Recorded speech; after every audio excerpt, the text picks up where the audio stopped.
let's get to living space, because this is important too. This is important too, and it's going to circle back. You're going to see that circling back to the car, but this is important. Let's take a look. Place matters. I think cleanliness matters the most. Like, it doesn't have to be well decorated or well furnished or anything. I mean, at least like have a couch and maybe some kitchen utensils, but cleanliness like tops all of the factors.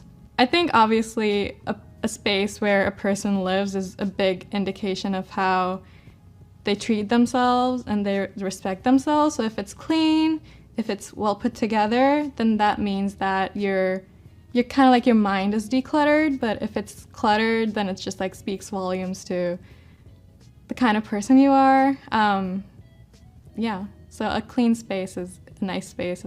It doesn't matter if it's big or small. I like when guys keep it clean.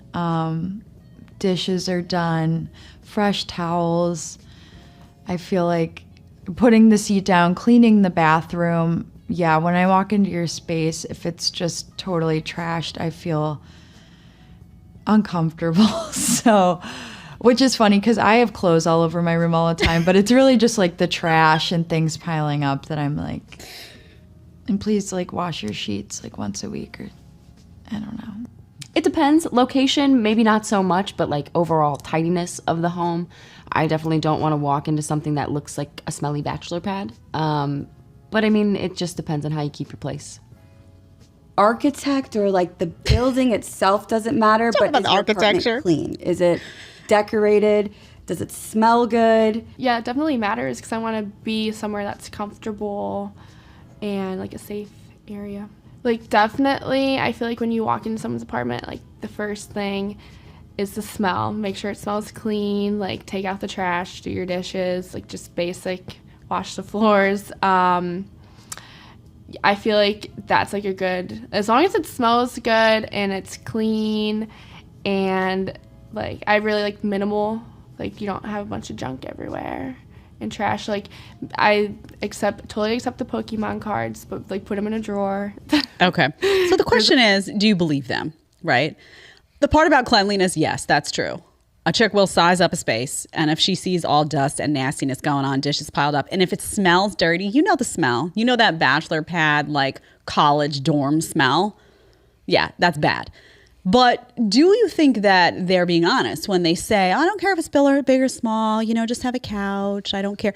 I don't know, because if you're simultaneously saying you want that guy to be earning six figures, you're going to have expectations about that home.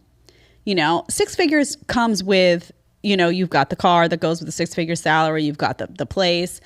I don't know if there's enough self-awareness here for them to connect the dots of like, if you're saying this, it also trickles out to this. So if you're saying 100K, if you're saying 400K, that girl that said $400,000, you can't tell me you're not going to be sizing up that pad with, she's going to be going in with what are those things? What is those lights that you put on the bed and see? The UV lights? Yeah. You know, when you go in a hotel, you see all that grime.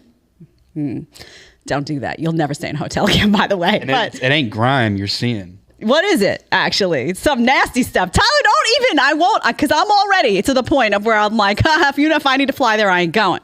Airplane's nasty. Anyway, you know, she's going to be going in with those lights, you know, looking around, making sure the furniture is up to par. $400,000 a year, she's going to expect to walk in to some apartment. Come on. So just be honest. Like, own it. Just be like, yeah, I want a big-ass house, you know, or I want this, or I want... It just doesn't align. Oh, I don't care about your house. Just make your $400,000. What do you think he's doing with $400,000? You're going to want that manifested in spaces you share. Don't lie. So, also, pro tip. This is one thing that will be a deal breaker. And I know this doesn't happen a lot in the country, but it happens a lot in the cities. If you're 30 years old and you got a bunch of roommates and you invite a girl back and you're a grown-ass man, now you have a job, you have all that, and they walk in and it looks like a dorm. And it's like, oh, there's Bobby in his room. And the rooms, you know, it's like, oh, a room here. She's out.